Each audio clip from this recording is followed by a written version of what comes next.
Hi there, good morning, good afternoon, and good evening. So on this video, I'm going to teach you how to transfer your WhatsApp from your old Android device to your new Android device.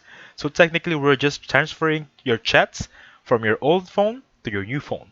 So I have a way here that's perfectly free and you don't have to pay for anything. So first things first, please hop onto settings. I always do this in every phone, even on Android.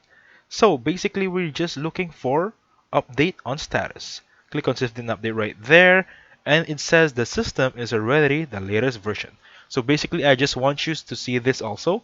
That means we have the latest version of system of Android available on our device. To make sure every feature available is um, available to use for us, okay? That being said, please open WhatsApp application. From here, this should be the landing page of WhatsApp, and click on the three dots on the top section and click on settings. Just make sure that you have a Google account that is accessible. You can access it, you have a password, and so on and so forth. So click on chats right here, and I want you to scroll down a little bit and click on chats backup. Okay? You can also transfer chats from here. This is another version, we can just try it later on.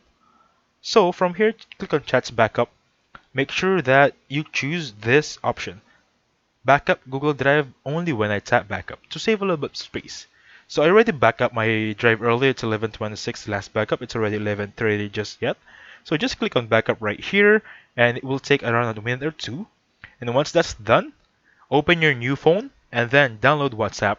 And from there, if you have your Google Drive login on that phone, you'll directly have your chats from WhatsApp backed up. Basically, you have your new phone and your old chats at the same thing, okay? That being said, thank you so much for watching. Please hit the like button and subscribe. Have a safe one.